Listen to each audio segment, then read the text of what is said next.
Hi everyone. ഞാനിന്നിങ്ങനെ വൈകുന്നേരം ഇങ്ങനെ വെറുതെ ഇരിക്കുമ്പോ എന്ത് ചെയ്യണം എന്നൊക്കെ ആലോചിച്ച് ഇങ്ങനെ ഇരിക്കുമ്പോഴാണ് ഇങ്ങനെ ഓരോ ഈ ആഴ്ച നടന്നിട്ടുള്ള സിനിമ റിലേറ്റഡ് ആയിട്ടുള്ള കാര്യങ്ങൾ നമുക്ക് സംസാരിച്ചാലോ എന്ന് തോന്നി. അങ്ങനെ ഒരു വീഡിയോ ഇട്ടാലോ എന്ന് തോന്നി. അപ്പോ എനിക്കൊരു പ്ലാൻ ഉണ്ട്, എനിക്കൊരു തോട്ട് ഉണ്ട്. എല്ലാ ആഴ്ചകളിലും ഇങ്ങനെ സിനിമ റിലേറ്റഡ് ആയിട്ടുള്ള കാര്യങ്ങളൊക്കെ, ആ ആഴ്ചയിൽ നടന്നിട്ടുള്ള സിനിമ സംബന്ധിച്ച കാര്യങ്ങളൊക്കെ വീഡിയോ ആയിട്ട് ചെയ്യണം എന്നൊരു താല്പര്യമുണ്ട്. അപ്പോ ഇതിന്റെ വ്യൂസ് എങ്ങനെ പോണെന്ന് നോക്കട്ടെ, അതിനനുസരിച്ച് ചെയ്യാം. നിങ്ങൾക്ക് താല്പര്യം ഉണ്ടെങ്കിൽ നിങ്ങൾ കമന്റ് ബോക്സിൽ പറഞ്ഞാൽ മതി, പരിഗണിക്കാം. ആദ്യമായിട്ട് ഞാൻ ഇന്ന് രാവിലെ എണീറ്റതും അറിഞ്ഞത് അത്രയും സങ്കടം തരുന്ന, ഏതൊരു സിനിമാസ്വാദകനും ഏതൊരു സിനിമാ പ്രേമിക്കും ഒരു സങ്കടം നൽകുന്ന, നല്ല രീതിയിൽ സങ്കടം നൽകുന്ന വാർത്ത കേട്ടിട്ടാണ്. നടൻ സലീം കുമാർ അന്തരിച്ചു എന്നുള്ള വാർത്ത. ഇന്നലെ തന്നെ അദ്ദേഹത്തിന് വളരെയധികം ക്രിട്ടിക്കലാണ് അവസ്ഥ എന്നൊക്കെ അറിഞ്ഞപ്പോൾ തന്നെ ഏറെക്കുറെ മനസ്സിലുണ്ടായിരുന്നു അദ്ദേഹം നമ്മെ വിട്ടുപോകാനുള്ള ടൈം ആയിരിക്കാം ഇത് എന്നൊക്കെ തോന്നിയിരുന്നു. അതുപോലെ തന്നെ സംഭവിച്ചു. ഇത് മലയാള സിനിമ അല്ലെങ്കിൽ ഇന്ത്യൻ സിനിമയ്ക്കുള്ള ഏറ്റവും വലിയ നഷ്ടങ്ങളിൽ ഒന്നാണ്. ഇങ്ങനെയുള്ള ഓരോ ആൾക്കാരായിട്ട് ഇങ്ങനെ പോയിക്കൊണ്ടേയിരിക്കുകയാണ്.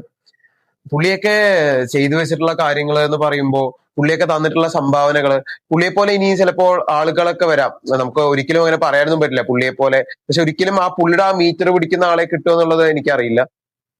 ഇതിൽ ഏറ്റവും വലിയ സംഭവം എന്താന്ന് വെച്ചാൽ, പുള്ളിയൊക്കെ വന്ന സമയത്ത് മലയാള സിനിമയിൽ ഒന്നുമില്ല. ഇവരെല്ലാരും കൂടി ചേർന്നാണ് സലീം കുമാർ അല്ലെങ്കിൽ സലീം കുമാറിനെ പോലുള്ള ബാക്കിയുള്ള അനശ്വരരായ ധാരാളം നടന്മാർ അല്ലെങ്കിൽ നടിമാർ എല്ലാവരും കൂടി ചേർന്നാണ് മലയാള സിനിമയെ ഇന്ന് കാണുന്ന രീതിയിലേക്ക് ഉയർത്താനുള്ള സഹായം ചെയ്തിട്ടുള്ളത്. ഇന്ന് കാണുന്നവരെല്ലാം ഇവരെയൊക്കെ പിന്തുടർന്ന് വന്നിട്ടുള്ള, ഇവരെയൊക്കെ ഇൻസ്പയർ ചെയ്തിട്ട് വരുന്ന കുറെ ആളുകളാണ്. പക്ഷെ ഇവര് വരുമ്പോ അതൊന്നല്ല സ്ഥിതി. ഇവരായിട്ട് പുതിയതായിട്ട് എന്തെങ്കിലും ചെയ്തിട്ടുണ്ടെങ്കിൽ, മലയാള സിനിമയിൽ എന്തെങ്കിലും പുതുതായിട്ട് വന്നിട്ടുണ്ടെങ്കിൽ അത് കൊണ്ടുവന്നതൊക്കെ ഇവരാണ്. ഒരു മലയാള സിനിമ എന്ന് പറയുന്ന സംഭവത്തെ തന്നെ പണിക്കാരിൽ ഒരാളാണ് സലീം കുമാർ എന്നൊക്കെ പറയുന്നത്. സലീം കുമാർ മാത്രമല്ല, അങ്ങനെ ധാരാളം ആളുകൾ. അപ്പോ അങ്ങനെ മലയാള സിനിമയുടെ ഒരു പണിക്കാരൻ, അതായത് മലയാള സിനിമ അങ്ങനെ കെട്ടിപ്പൊക്കാൻ സഹായിച്ച ആ പണിയെടുത്തവരുടെ കൂട്ടത്തിലുള്ള ഒരു പണിക്കാരൻ, അങ്ങനെയാണ് എനിക്ക് സലീം കുമാറിനെ പോലുള്ളവരെയൊക്കെ വിശേഷിപ്പിക്കാൻ ആഗ്രഹം. ഇപ്പൊ എത്ര പേര് പോയി, ധാരാളം പേര്. കൊച്ചിൻ ഹനീഫിക്ക, സലീം കുമാർ ഏട്ടൻ, അങ്ങനെ ധാരാളം ആളുകൾ നമ്മളെ വിട്ടുപോയി. അപ്പൊ ഈ നിമിഷത്തിൽ ഒരിക്കലും അദ്ദേഹത്തെ ഓർക്കാതിരിക്കാൻ പറ്റില്ല. അദ്ദേഹം ചെയ്ത സംഭാവനകൾ, ഇവരൊക്കെ ചെയ്തിട്ടുള്ള കാര്യങ്ങൾ, സത്യത്തിൽ ഇങ്ങനെയുള്ള മരണങ്ങളാണ് എല്ലാവരും ആഗ്രഹിക്കുന്നുണ്ടാവുക. കാരണം എത്ര പേര് അനുശോചനങ്ങൾ രേഖപ്പെടുത്തുന്നു, എത്ര പേര് മനസ്സിൽ. ഇപ്പൊ എനിക്കാണെങ്കിലും ഈ വാർത്ത, അദ്ദേഹം മരിച്ചു എന്നുള്ള വാർത്ത കേട്ടപ്പോൾ എനിക്കൊരു സങ്കടം അങ്ങനെയല്ല ആദ്യം ഓർമ്മ വന്ന്. അദ്ദേഹം ചെയ്തു വെച്ച, അനശ്വരമാക്കിയ കല്യാണരാമൻ ആയിക്കോട്ടെ, CID മൂസ ആയിക്കോട്ടെ, പുലിവാൾ കല്യാണം ആയിക്കോട്ടെ, അങ്ങനെ ഒട്ടേറെ കഥാപാത്രങ്ങൾ. അതുപോലെ അദ്ദേഹത്തിന്റെ കുടുംബം, അവരുടെ കുടുംബത്തിനും തീരാവേദന തന്നെയാണ് ഈ ഒരു മരണവാർത്ത എന്ന് പറയുന്നത്. അവർക്കും ഈ നേരവും കടന്നു പോകാനുള്ള ഒരു കരുത്ത് ഉണ്ടാവട്ടെ എന്നും കൂടി നമുക്ക് ഈ നിമിഷത്തിൽ പ്രാർത്ഥിക്കാം. അപ്പോ നമ്മുടെ വീഡിയോയിലേക്ക് കടക്കുകയാണെങ്കിൽ, ആദ്യമായിട്ട് ഈ ആഴ്ചയിൽ എന്തുണ്ടായെന്ന് ചോദിച്ചാൽ എനിക്ക് ഏറ്റവും പറയാൻ ഇഷ്ടം ബാലൻ. എന്റെ മോനെ, ബാലന്റെ ട്രെയിലർ. ഞാൻ ഈ ബാലന്റെ പോസ്റ്റർ ഇറങ്ങിയ സമയത്ത് ആ പോസ്റ്റർ നോക്കി, ആ ചിദംബരം, ഓക്കെ, ആ ബാക്കി ഡീറ്റെയിൽസ് ഒക്കെ നോക്കിയെന്നല്ലാതെ ഇതിനെ കുറിച്ച് ഡീപ്പായിട്ടൊന്നും ഞാൻ അങ്ങനെ നോക്കിയില്ല. അത്തരം കൂടുതൽ കാര്യങ്ങളൊന്നും ഞാൻ നോക്കിയില്ല. അതുകൊണ്ട് തന്നെ ഈ ട്രെയിലർ കണ്ടപ്പോ എന്ത് ഭംഗിയായിട്ടാണ് അവർ എടുത്തു വെച്ചിരിക്കുന്നത്. എന്ത് മേക്കിംഗ് ആണ് അതിൽ. ചില ഫ്രെയിംസ് ഒക്കെ ഉണ്ട്, ഒരു ബീച്ചിന്റെ സൈഡിൽ ഒരു കുട്ടി നിൽക്കുന്ന ഒരു സന്ധ്യ സമയത്ത് ഒരു ബീച്ചിന്റെ ആ ഒരു ഷോട്ടൊക്കെ ഉണ്ട്. എന്ത് ഭംഗിയാണ്. വളരെ അടിപൊളിയായിട്ടുള്ള രീതിയിലാണ് അവര് ഷൂട്ട് ചെയ്തിട്ടുള്ളത്. അപ്പൊ എനിക്ക് വളരെയധികം പ്രതീക്ഷ ഉണ്ട് ബാലൻ എന്ന് പറഞ്ഞ സിനിമയില്. ഒരു ട്രാജിക് സംഭവമാണ് അതിൽ കാണിക്കാൻ പോകുന്നതെന്ന് എനിക്ക് തോന്നുന്നു. ഒരു ഇമോഷണൽ ട്രാജിക് ഒക്കെ ആയിട്ടുള്ള ഒരു സാധനമാണ് അതിൽ വരാൻ ചാൻസ് ഉള്ളത് ട്രെയിലർ കണ്ടിട്ട് തോന്നുന്നു. ചിലപ്പോൾ അങ്ങനെ ആയിരിക്കാം, ചിലപ്പോൾ അങ്ങനെ അല്ലായിരിക്കാം. എന്തായാലും ഒരു സംഭവം ലോഡിംഗ് ആണ് എന്നുള്ള ഒരു കാര്യം തന്നെ ആ ട്രെയിലർ കണ്ടപ്പോ മനസ്സിലായി. നിങ്ങൾ ട്രെയിലർ കാണാത്തവരാണെങ്കിൽ എന്തായാലും കാണും കേട്ടോ. പിന്നെ പറയണ്ടല്ലോ, from the director of Manjummel boys Chidambaram, അതുപോലെ ഫ്രം ദ റൈറ്റർ ഓഫ് ആവേശം, പിന്നെ മ്യൂസിക് ബൈ സുഷിൻ ശ്യാം. പോരെ, ഇത്രയും കാര്യങ്ങൾ തന്നെ ഒരു സിനിമയ്ക്ക് ബർഡൻ ആണെന്നാ. അതായത് ഒരാളുടെ പേര് പറഞ്ഞാൽ, ഈ പറഞ്ഞ 3 പേരിൽ ഒരാളുടെ പേര് പറഞ്ഞാൽ തന്നെ ആ സിനിമയ്ക്ക് ഉണ്ടാവുന്ന ഹൈപ്പ് ആലോചിക്കാനോ. അപ്പൊ പിന്നെ ഇവര് 3 പേരും കൂടി ആവുമ്പോ I think it will gonna B A massive one. എനിക്ക് അങ്ങനെയാണ് തോന്നുന്നത്. ആ ട്രെയിലർ ആക്കി അത്രയും ഇഷ്ടപ്പെട്ടു. പിന്നെ സുഷിൻ ശ്യാമിന്റെ കാര്യം പറയുകയാണെങ്കിൽ, സുഷിൻ ശ്യാം ബ്രേക്ക് കഴിഞ്ഞിട്ട് ചെയ്യുന്ന രണ്ടാമത്തെ സിനിമയാണ് തോന്നുന്നത് അല്ലെ അത്. ഫസ്റ്റ് പാട്രിയോട്ട് അല്ലേ?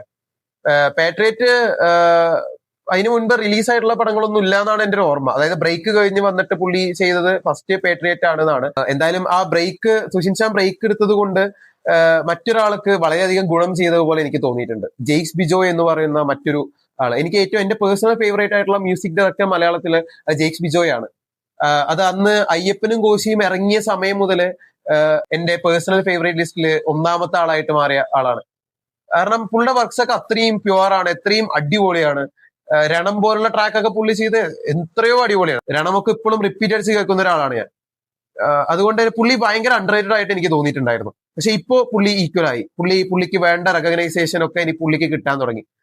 അതിന് വലിയൊരു പങ്ക് സുഷിൻ ശ്യാമ ബ്രേക്ക് എടുത്തതിനുണ്ട്. അറിഞ്ഞോ അറിയാതെയോ ഗുണം ചെയ്തു പറയില്ലേ. കാരണം സുഷിൻ ബ്രേക്ക് എടുത്തതുകൊണ്ട് കുറെ സുഷിനിലേക്ക് എത്തിച്ചേരേണ്ട വർക്ക്സ് ജെയ്ക്സ് ബിജോയ്ക്ക് കിട്ടിയതുപോലെ തോന്നി.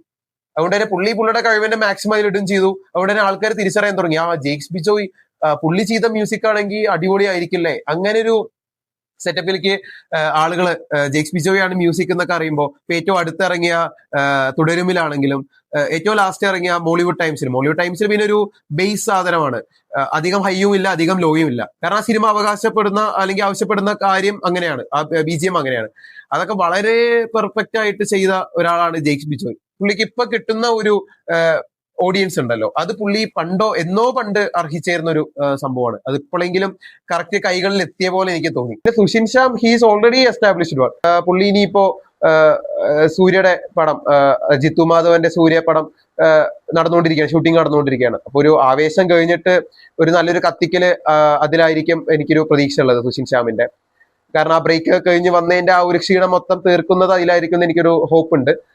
കാരണം അതൊരു കൊമേഴ്ഷ്യൽ മൂവി തന്നെ ആവാനുള്ള ചാൻസ് എനിക്ക് അറിയില്ല. റൂമേഴ്സ് വരുന്നത് സൂര്യ ഒരു പോലീസ് വേഷത്തിലൊക്കെ ആണെന്നാണ് പറയുന്നത്. അപ്പോ ചിലപ്പോൾ ഒരു മാസ് പരിവേശമൊക്കെ ആണെങ്കിൽ നല്ലൊരു BGM ഒക്കെ തന്നെ അവിടെയും പ്രതീക്ഷിക്കും. നല്ലൊരു കൊമേഴ്ഷ്യൽ മാർക്കറ്റ് വാല്യൂവിന് പറ്റിയ BGM ഒക്കെ അവിടെ പ്രതീക്ഷിക്കാൻ തോന്നുന്നു. അപ്പോൾ സുഷിൻ ശ്യാമൊക്കെ അതൊക്കെ സർപ്രൈസ് ചെയ്യും എന്നുള്ള പ്രതീക്ഷ ഉണ്ട്.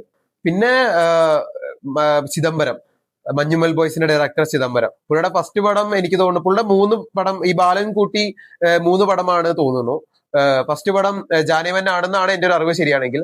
ജാനേമൻ എനിക്ക് വർക്കായ ഒരു പടമല്ല കേട്ടോ. ജാനേമൻ എനിക്ക് തുടക്കം മുതലൊക്കെ ഇഷ്ടപ്പെട്ടു, പക്ഷെ ക്ലൈമാക്സ് കൊണ്ടുപോയി കൊളാക്കിയ പോലെ തോന്നിയ ഒരു പടമാണ് ജാനേമൻ.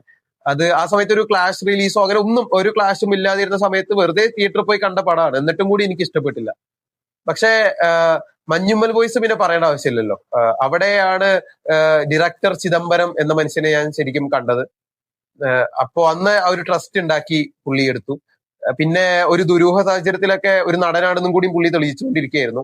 ദുരൂഹ സാഹചര്യത്തിൽ ഒരു വലിയ അടിപൊളി പടമൊന്നും അല്ലെങ്കിലും അതില് പുള്ളിയുടെ പെർഫോമൻസ് ഒക്കെ നല്ല പെർഫോമൻസ് തന്നെയാണ്. പിന്നെ കുഞ്ചാക്കോ ബോബൻ പിന്നെ അതിൽ പറയേണ്ട ആവശ്യമില്ല. പുള്ളിനെയൊക്കെ പെർഫോമൻസിന്റെ കാര്യത്തിലൊക്കെ നമ്മൾ പറയുകയാണെങ്കിൽ അതൊരു പുള്ളിക്ക് ഒരു ഡിസ്റെസ്പെക്ട് ആയിട്ട് തോന്നും. കാരണം പുള്ളിക്ക് എത്രയോ കാലം മുതൽ അടിപൊളി വേഷങ്ങളൊക്കെ ചെയ്ത് നിൽക്കുന്ന ഒരാളാണ്. അപ്പൊ പുള്ളിയുടെ അത്തരം കാര്യങ്ങളിൽ നമ്മൾ പറയേണ്ട ആവശ്യം പോലും ഇല്ല. പിന്നെ ഈ വീക്കിലുണ്ടായ മറ്റൊരു അടിപൊളി സംഭവമാണ് മോളിവുഡ് ടൈംസ് എന്ന് പറഞ്ഞ മൂവി.